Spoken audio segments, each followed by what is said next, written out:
Oke.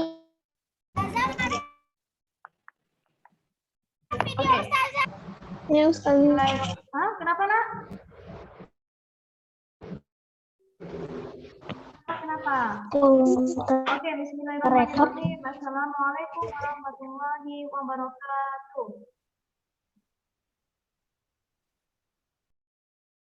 Assalamualaikum warahmatullahi wabarakatuh.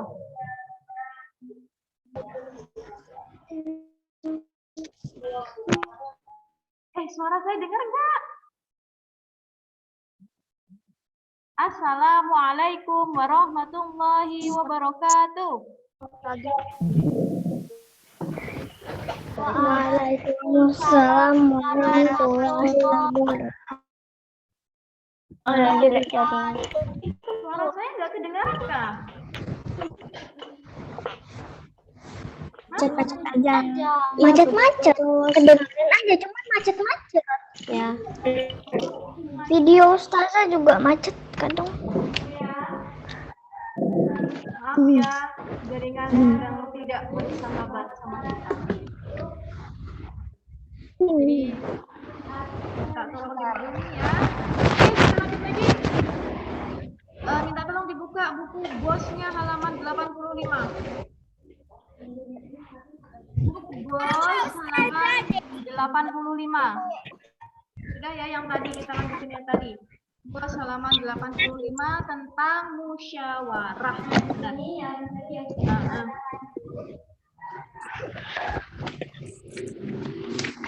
Tentang musyawarah sebentar.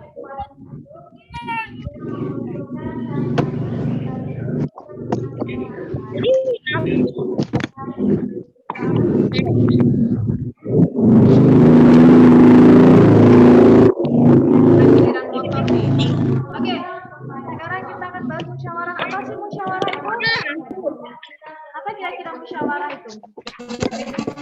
Musyawarah adalah musyawarah. Oh ya, ribetnya. Apa itu musyawarah? Suaranya macet-macet. Macet ya. Meja.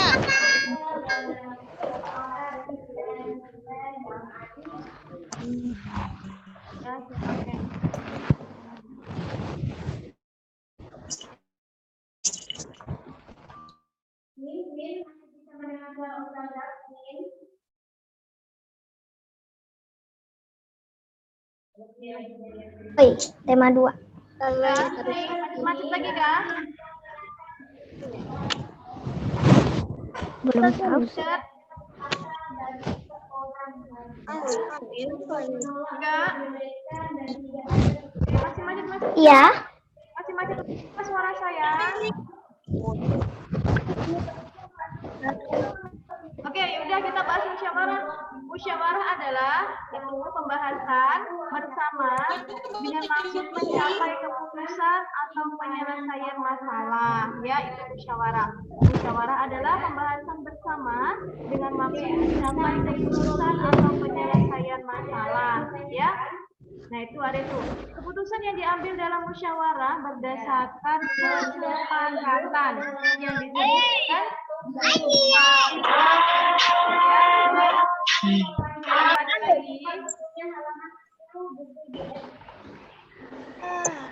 Saya ulangi ya, kan kalian sudah buka buku bos halaman 85 ya.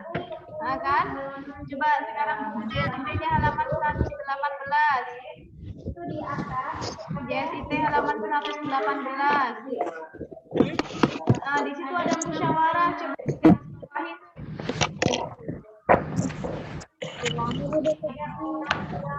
musyawarah adalah pembahasan bersama yang dibaca bukunya. Bukunya dibaca kemudian digarisbawahi di sini. Musyawarah adalah pembahasan bersama dengan maksud mencapai keputusan atau penyelesaian masalah. Nih, keputusan yang diambil dalam musyawarah berdasarkan kesepakatan disebut dengan mufakat. Apa itu mufakat? Mufakat itu apa mufakat? Mufakat adalah diambil dalam musyawarah Halaman berapa, Ustazah? Halaman 8.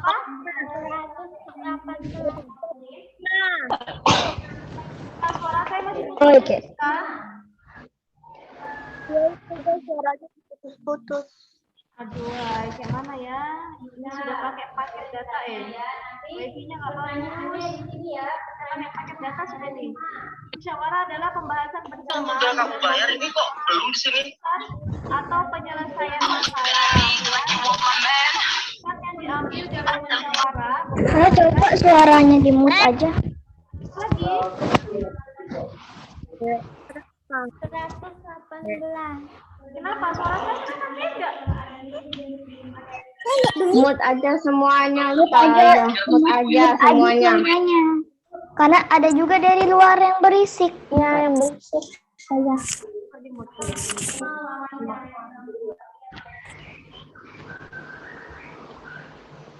Dulu ya. Hari ini ya, Masya Allah. Tunggu dulu ya. Oke, di halaman 118 titik. Halaman 118 di situ ada musyawarah. Di garis bawahin di buku JST halaman 118 di sini. Musyawarah adalah itu di garis bawahin itu. Musyawarah adalah pembahasan bersama dengan maksud mencapai keputusan atau penyelesaian masalah. Keputusan yang diambil dalam musyawarah berdasarkan kesepakatan disebut dengan mufakat ya. Jadi mufakat adalah keputusan yang diambil dalam musyawarah berdasarkan kesepakatan. Itu mufakat ya. Mufakat adalah apa tadi? Keputusan yang diambil dalam musyawarah berdasarkan kesepakatan gitu ya. Nah itu musyawarah. Musyawarah bisa dilakukan di mana aja coba? Bisa dilakukan di rumah, bisa dilakukan di sekolah, bisa dilakukan di lingkungan masyarakat.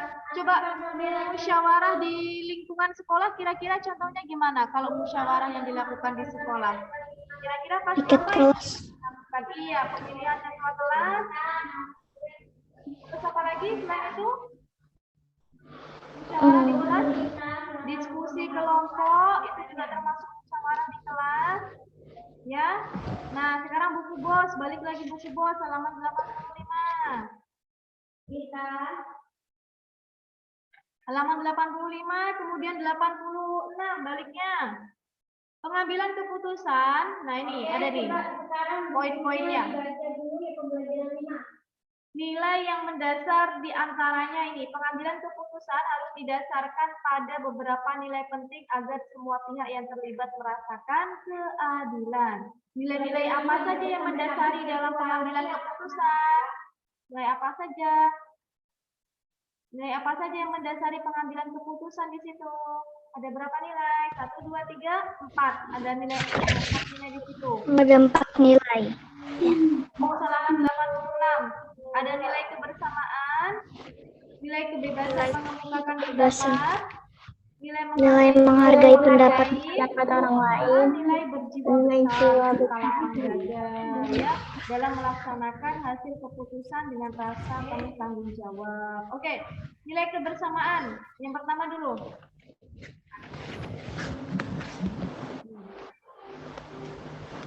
Nah, ini meskipun misal nih kita dalam satu kelas kan berasal dari latar belakang yang berbeda-beda ya, berasal dari suku yang beda, kemudian kalau latar kita juga beda dari segi apa aja itu misalnya ya, kepribadian kita juga beda, ya kan kita kan beda semua ya, nggak ada yang sama kan dalam satu kelas kita nih.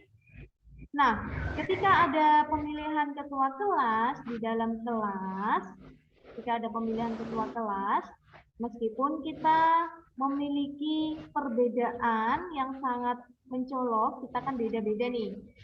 Tetapi pengambilan keputusan kita juga harus gimana? Berdasarkan kebersamaan ya. Kebersamaan untuk apa? Untuk kebaikan bersama, kebaikan kelas kita ya. Kalian ada yang senyum-senyum, jangan chat, saling chat pribadi. Ya. Apa? Perhatiin ada yang senyum-senyum. Jangan chat pribadi. Enggak, benar. Oke. Dan apa namanya kalau kita mengikuti nilai kebersamaan, kita harus mengesampingkan kepentingan pribadi ya. Jadi nggak boleh kita bawa-bawa kepentingan pribadi dalam pengambilan keputusan. Kalau kita bawa-bawa kepentingan pribadi, yang ada malah keputusannya nggak bisa ketemu titik tengahnya nanti, nggak bisa ngambil keputusan. Yang ada debat terus. Yang kedua, nilai kebebasan mengemukakan pendapat. Nah ini, bebas artinya apa? Tidak memaksakan kehendak orang lain. Bebas artinya tidak mendapat paksaan dari orang lain. Semua peserta rapat, semua peserta musyawarah, semua peserta pemilihan ketua kelas tadi boleh mengutarakan pendapatnya. Karena mengutarakan pendapat itu adalah hak semua orang ya. Kalian juga boleh menyampaikan pendapat masing-masing. Pendapat yang diberikan harus logis dan masuk akal ya. Tidak menimbulkan perpecahan sesuai dengan aturan yang telah disepakati dan tidak menyinggung perasaan orang lain, tidak menyinggung sara terutama ya, suku, agama, ras, budaya ya, tidak boleh menyinggung itu. Yang ketiga, menghargai pendapat orang lain. Setiap anggota musyawarah harus saling menghargai dan mendengarkan pendapat orang lain ya. Kita boleh nggak menyela ketika ada orang yang mengutarakan pendapatnya? Nggak boleh. Nggak boleh ya, nggak boleh kita menyela. Tunggu sampai orangnya selesai baru kita sampaikan pendapat kita sendiri. Nggak boleh kita potong pembicaraan orang lain ya. Nah, kalau misalkan nih Aira menyampaikan pendapatnya, kemudian saya nggak setuju sama pendapat Aira, apa yang harus saya lakukan? Harus menghargainya.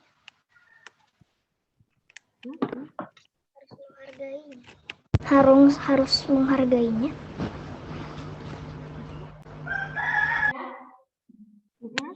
Tetap harus menghargai dengan cara yang sopan, tapi saya juga harus menyampaikan pendapat saya, ya kan? Kan kalau misalkan nih kita nggak setuju sama pendapat orang lain, kita tetap menghargainya. Tapi kita juga menyampaikan pendapat kita.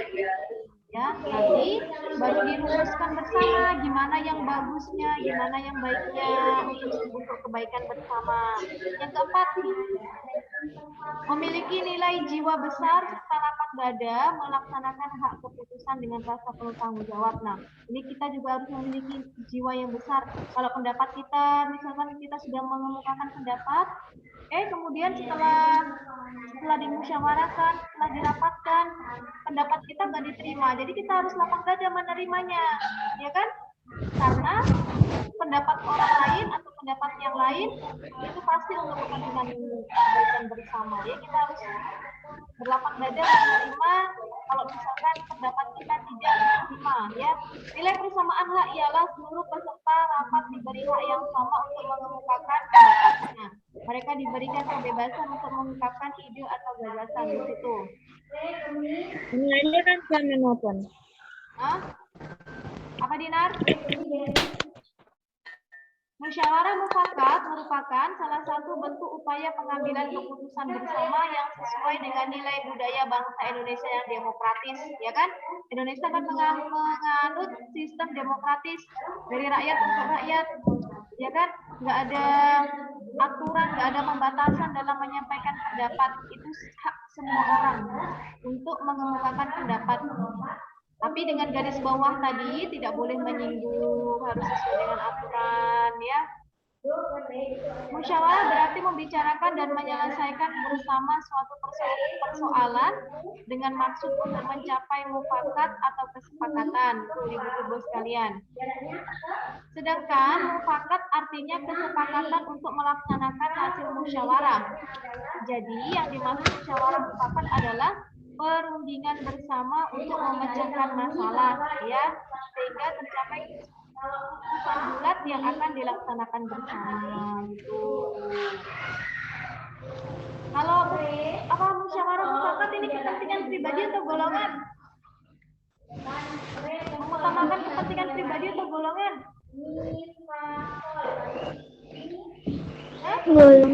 Golongan, mengutamakan kepentingan golongan atau kepentingan bersama, ya. Nggak boleh kita egoisme mengutamakan kepentingan pribadi diri kita sendiri, ya. Nah, lanjut. Halaman 87 sebelahnya. Ciri-ciri musyawarah mufakat antara lain sebagai berikut. Nah, itu di atas itu sudah melakukan kerja kelompok diskusi. Yang pertama, sesuai dengan kepentingan bersama. Yang kedua, usul atau pendapat yang disampaikan sudah dipahami dan tidak memberatkan satu sama lain. Tidak memberatkan kedua belah pihak, ya. Misal nih, yang bermusyawarah ini ada Gifni sama Galwa. Berarti dalam permusyawarahan itu pendapat yang disampaikan tidak boleh memberatkan Gifni maupun Galwa, harus sama-sama seimbang, ya. Dalam musyawarah, pertimbangan moral lebih diutamakan dan bersumber dari hati nurani yang jujur. Dan yang keempat, pembicaraan harus dapat diterima dengan akal sehat dan sesuai dengan hati nurani, ya. Jadi harus dipertimbangkan sebelum kita memutuskan keputusan yang akan digunakan, harus dipertimbangkan dengan baik. Ini lanjut di bawahnya. Apa aja nih prinsip-prinsip dan aturan musyawarah? Nanti kalian bisa baca, ya. Dilandasi dengan apa aja nih? Dilandasi dengan akal sehat dan hati nurani. Dilandasi semangat kegotong royongan dan kekeluargaan. Mengutamakan kepentingan umum. Menghargai pendapat orang lain. Kemudian keputusan yang diambil harus dapat dipertanggungjawabkan secara moral kepada Allah Subhanahu wa Ta'ala. Melaksanakan keputusan bersama dengan dilandasi itikat baik dan penuh rasa tanggung jawab, ya. Itu ada di bawahnya itu. Dibaca nanti buku bosnya, ya. Soalnya lebih lengkap di sini. Lebih lengkap di sini nih. Lanjut. Tata cara permusyawaratan. Nih, bisa dibaca nanti satu. Peserta musyawarah harus hadir sebelum musyawarah dimulai. Yang kedua, musyawarah dimulai jika peserta musyawarah telah mencapai quorum. Apa itu quorum?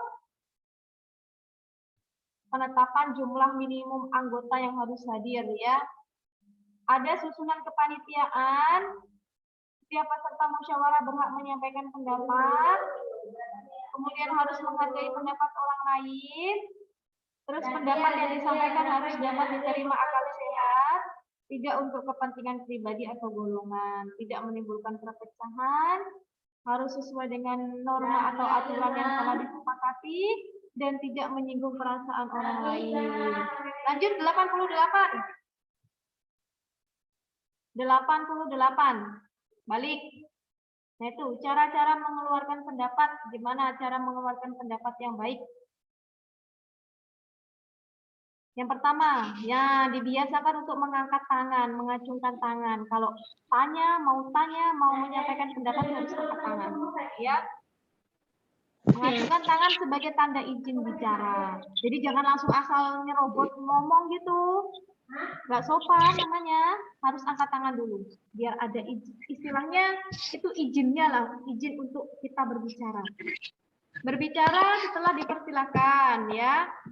Misal nih saya angkat tangan terus silakan kamu bicara, baru kita bicara. Ingat jangan asal ngomong, jangan asal nyerobot.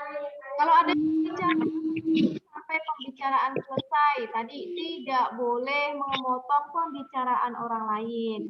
Bersikap sopan dan ketika menyampaikan pendapat suaranya harus jelas, nggak boleh gremeng. Nggak boleh gitu, nggak boleh, harus jelas, ya. Apa yang diucapkan harus jelas biar bisa didengar oleh semua orang. Lanjut, bawahnya.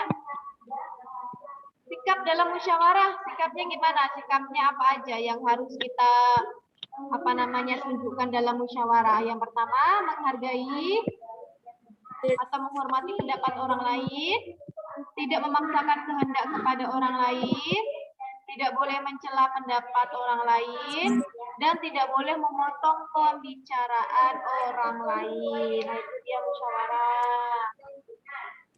Ini musyawarah di sini ya, bagus. Kalau yang musyawarah dibaca di buku bos ya, ditandai buku bosnya, nanti bos belajar kalau pas ulangan di sini. Musyawarahnya lebih lengkap di sini. Oke, balik lagi ke JST. Balik lagi ke JST halaman 119.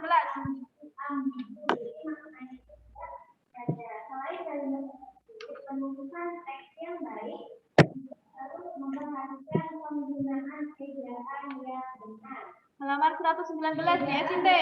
Sudah? Ya, sudah. Nah, ini musyawarah yang sama kayak tadi, ini cuma sekilas doang. Kalau di buku bos tadi lebih lengkap itu. Lewati ya, 118, 120, 121,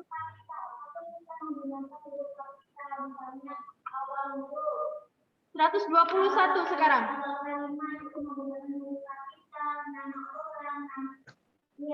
Itu ada gambar pemilihan ketua RT ya? Ya. Sekarang 122.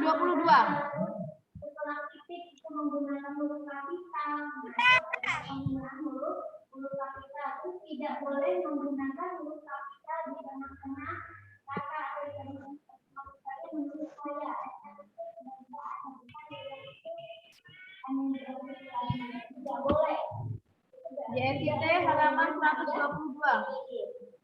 Udah. Nomor 1. Gambarnya mana? Gambarnya mana? Gambarnya di balik kanannya nggak ada.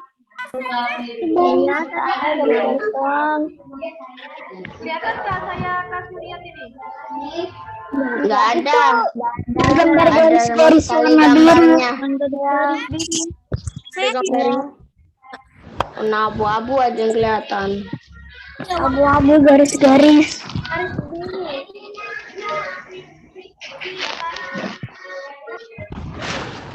Udah, masih belum.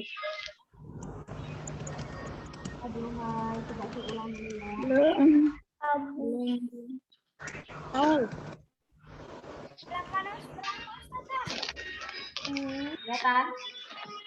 Iya. Kelihatan. Enggak. Kelihatan.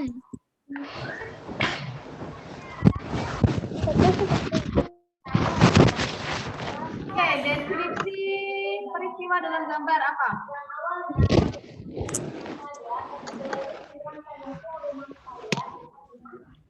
Gambar di baliknya tuh ngapain itu? Kemana?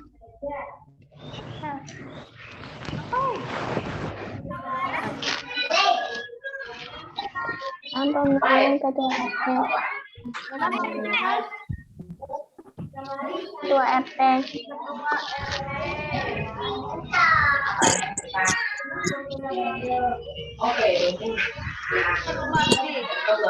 Manfaatnya apa?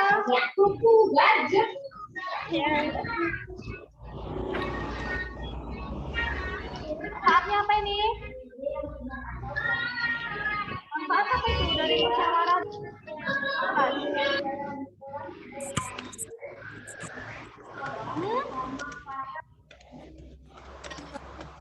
Memilih ketua RT yang bagus, yang baik. Apa Hana? Ketua RT. Udah dengar? Memilih ketua RT. Memilih ketua RT? Baik. Yang baik.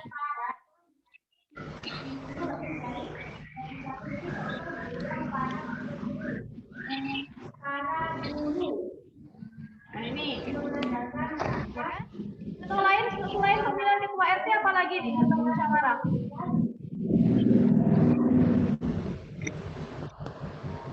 Pilihan kepala desa. Apa lagi? Yang melibatkan tingkatan musyawarah.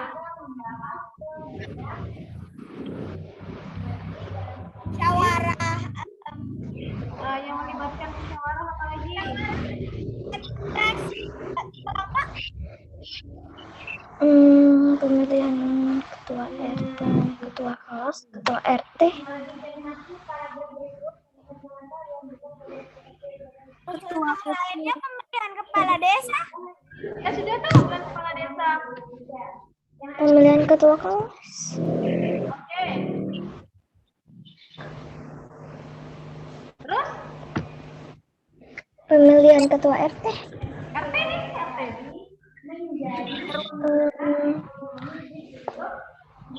Apalagi coba contoh lain. Pemilihan ketua kelas. Pemilihan apa? Pemilihan ketua kelas. Sudah tuh. Kerja kelompok, kerja kelompok kayak gitu. kelompok, benar. Tadi bilang kerja kelompok, tapi kayaknya Ya, kerja kelompok dan juga musyawarah itu.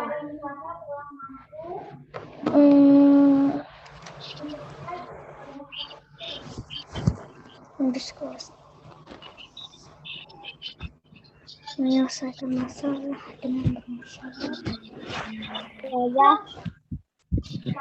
Udahlah, dan lain-lain aja. Wes, titik. Ntar. Siapa coba?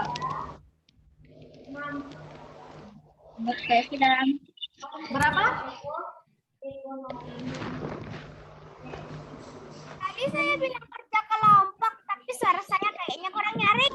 Oh iya, nggak dengar Hana, suaranya Hana kecil, beneran. Coba kalau Hana ngomong ke depan-depan coba. Coba ngomong. Halo. Assalamualaikum. Tahu Hana. Ada suara nak bayi nangis. Lain-lain aja ya. Udah. Oke, lanjut sekarang. Halaman 121.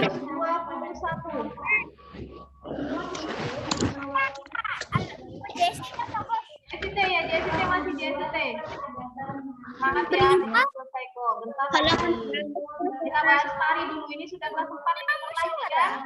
Tari merupakan kita bahas lagi ekspresi manusia melalui gerakan yang berirama dan biasanya diiringi musik, itu tari. Ya.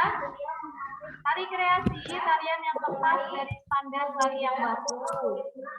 Tari kreasi dirancang menurut kreasi penata tari sesuai dengan situasi kondisi dengan tetap memelihara nilai artistiknya. Ada di halaman 124 nak ya. Di sini musik yang bervariasi. Nah ini tari kreasi baru dibagi menjadi dua kelompok. Halaman 124 YSIT Airang, yaitu berpolakan tradisi sama tidak berpolakan tradisi atau disebut dengan tari modern. Ada di buku kalian halaman 124 ya. Berpolakan tradisi itu dalam pelaksanaannya dilandasi oleh kaidah-kaidah tari tradisi, baik koreografi, musik, rias, dan busana maupun tata teknik pentasnya.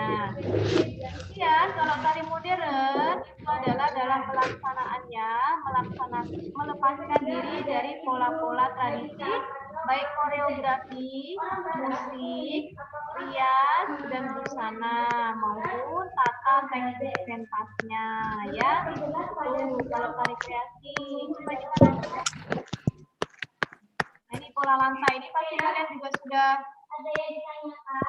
sering ketemu ini dari kelas 4 nih ya.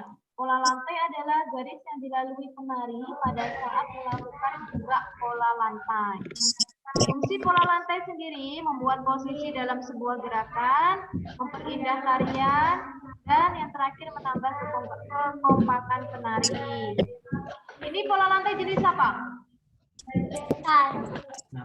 Vertikal ya, vertikal. Lurus ke depan belakang. Jadi pola lantai yang pertama ada vertikal. Kalian sudah pernah gambar ini di kelas 4 kan? Pernah. Ya. Ini vertikal ini. Membentuk garis lurus dari depan ke belakang atau sebaliknya. Banyak digunakan pada tari klasik. Kemudian pola lurus memberikan kesan sederhana tapi kuat. Contohnya ada tari serimpi dan tari pasembahan. Ini juga ada di buku kalian JSIT, tapi halaman tak cariin dulu. Halaman 85. Ada di buku kalian JSIT halaman 85.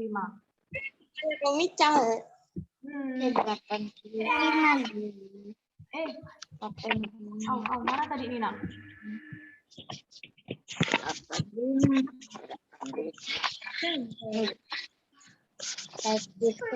Nah ini sekarang, ini apa ini? Pola lantai apa ini? Horizontal, lurus ke kanan kiri, ya, horizontal lurus ke kanan kiri. Membentuk garis lurus dari kiri ke kanan atau sebaliknya. Banyak digunakan pada tari klasik. Pola lurus ini sama kayak tadi ya, memberikan kesan sederhana tetapi kuat. Contohnya tari indah, tari lengger, dan tari saman, ya. Tuh, lanjut. Ini menyudut nih, diagonal atau menyudut, ya. Membentuk garis menyudut dari kanan ke kiri atau sebaliknya. Pola lurus memberikan kesan sederhana dinamis. Salah, pola dinamis ini, pola diagonal ini, bukan pola lurus. Saya ganti dulu. Mak, ada maam nantumu, Mak. Mak. Pola diagonal memberikan kesan sederhana, dinamis, namun tetap kuat, ya. Contohnya ada tari pendet, ada tari remo, dan tari gending. Lanjut, ini melingkar ya. Ya. Melingkar atau lengkung, membentuk garis lengkung. Terus pola melingkar memberikan kesan persatuan dan kesatuan. Contohnya ada tari piring, tari kecak, tari randai. Coba sekarang saya ingin ke kamar mandi. iya, silakan Nak. Sekarang coba bos halaman 89. Bos lagi. Bos halaman 89.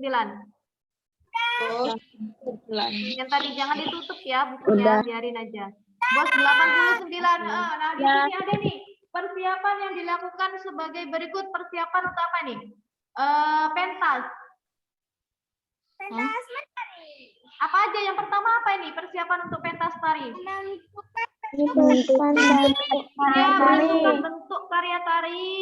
Mau karya tunggal kah atau mau kelompok? Yang kedua, Memilih karya tari. karya tari, benar. Sama ini. Yang ketiga, Menentukan menentukan jumlah penari. Jumlah yang bagus ini berapa orang ya kira-kira kalau panggungnya seluas ini biar nggak tumpang tindih. Selanjutnya yang keempat, memilih properti tari. Nah, ini harus ada propertinya. Kenapa? Biar menarik, ya kan? Kalau misalkan di kuda lumping kan ada propertinya juga ya. Ada propertinya. Terus tari apa tuh yang reok itu juga ada propertinya kan? Reok itu yang kepalanya gede banget itu. Tari piring juga ada propertinya. Terus yang kelima, menentukan iringan tari. Nah, ini biasanya pakai musik. Ada musik yang disetel langsung dari CD, ada yang pakai ting tung ting tung ting tung ting tung apa gemelan. Tahu kalian gemelan nggak? Tahu. Kalau di orang-orang Jawa itu namanya gong itu nah, yang dibunyikan itu gamelan. Terus yang terakhir, Memilih busana tari. busana tari harus sesuai juga tariannya sama tariannya busananya. Jangan asal pakai bajunya nanti nggak cocok sama yang ditarikan. Coba sekarang oke lanjut. Halaman ini nak, JST lagi balik. Saya mau kue. Ya silakan. JST halaman 126. Halaman berapa? 126.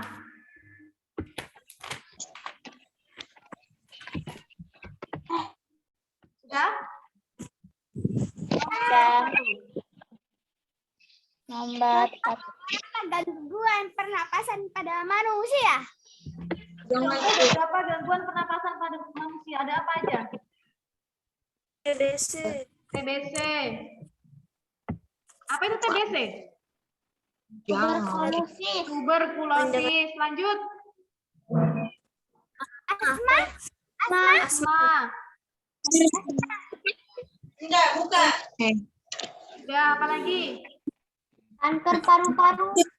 Kanker paru-paru. Lagi.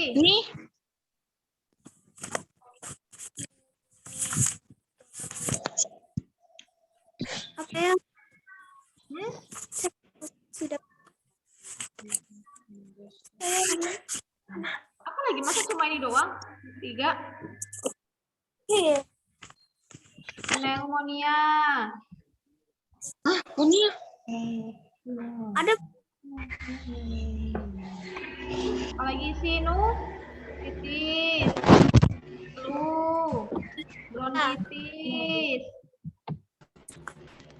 emfisema. Terus, saya jadi yang jawab ini.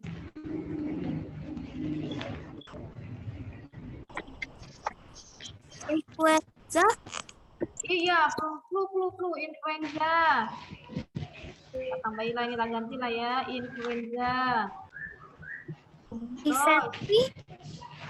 Dipati boleh ya lagi.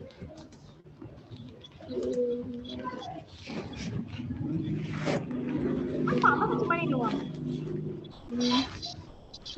Yang nggak bisa nyium bau sama yang bisa nyium bau itu apa namanya? Anosmia. Iya, anosmia sama ini? Tak tahu. Anosmia sama apa satunya? Sama di? Anosmia dios. Ya.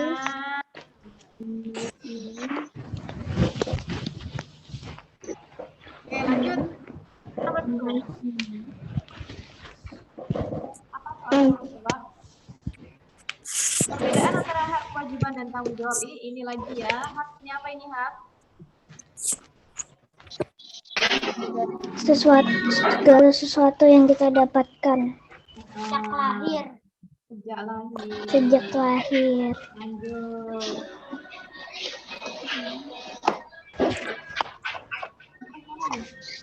Lanjut. Lagi. Kewajiban. Apakah itu kewajiban? Segala sesuatu yang wajib kita lakukan. Wajib dilaksanakan. Benar sekali. Akhir, kamu jawab. Menyelesaikan sebuah tugas, sikap menyelesaikan sebuah tugas. Yang sengaja maupun yang tidak disengaja. Sikap yang harus dimiliki untuk menyelesaikan sebuah tugas. Namanya harus bertanggung jawab. Lanjut. Nomor 3.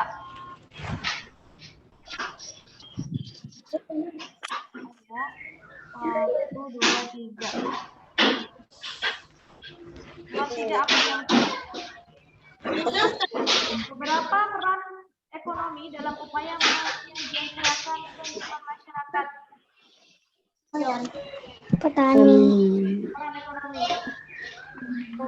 petani, Presiden. Ada 3 itu loh. Peternakan. produksi, distribusi, konsumsi. Produksi, distribusi, konsumsi.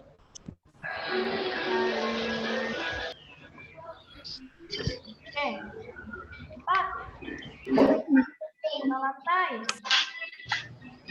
Posisi atau formasi penari saat melakukan tarian. Oke, sampai 4 aja.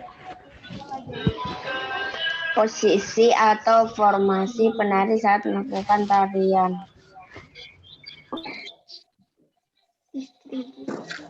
Sudah selesai ditulis dulu jawabannya.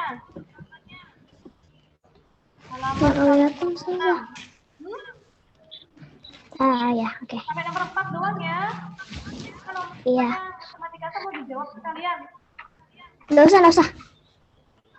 Cara melakukan perkalian dan pembagian pecahan dengan desimal dan persen. Gimana? Kalian sudah belajar? Udah Ustaz. Disamakan penyebutnya kalau pecahan. Gampang kan? Kalau pecahan? Oke. Susah dikit. Tanya aja di grup, nanti kalau saya bisa juga tak jawab insya Allah. Ini sudah jawabannya? Sudah? Belum. Oh iya. Sudah. Sampai 2. Ya, saya tunggu. Boleh.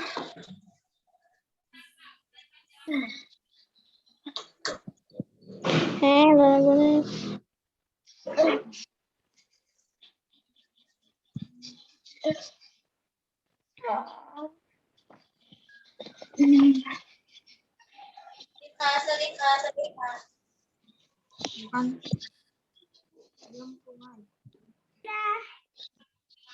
5 enggak Ustazah? 5 enggak? Enggak, nak. Itu matematika.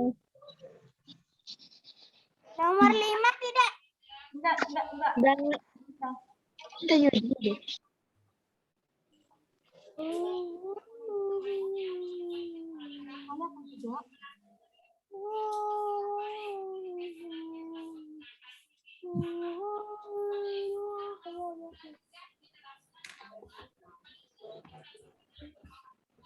Sudah? Belum. Ada yang baru sampai 2 Ustazah.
Pak stop.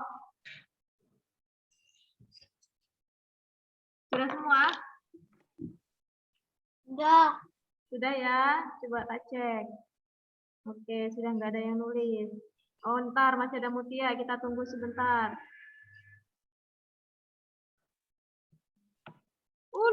Inayah enaknya. Dibagi temannya satu kelas nih.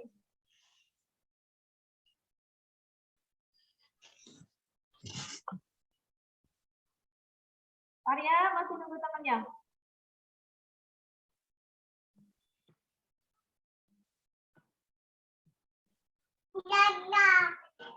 Oh, adiknya dia.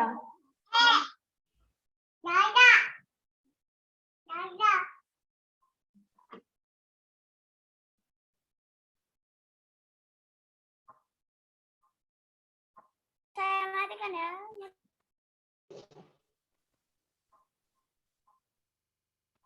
Udah Ustazah. Sudah ya? Mutia sudah juga? Oke, saya stop. Oke, untuk hari ini tematik nggak ada tugas ya.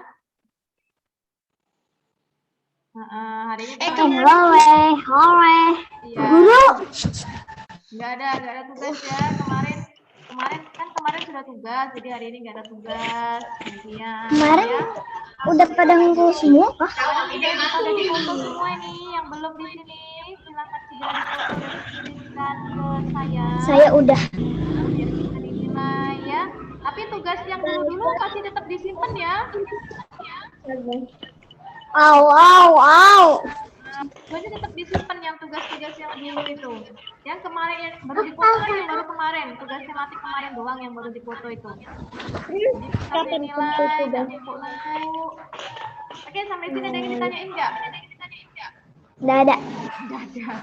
Kumpul Nggak ada.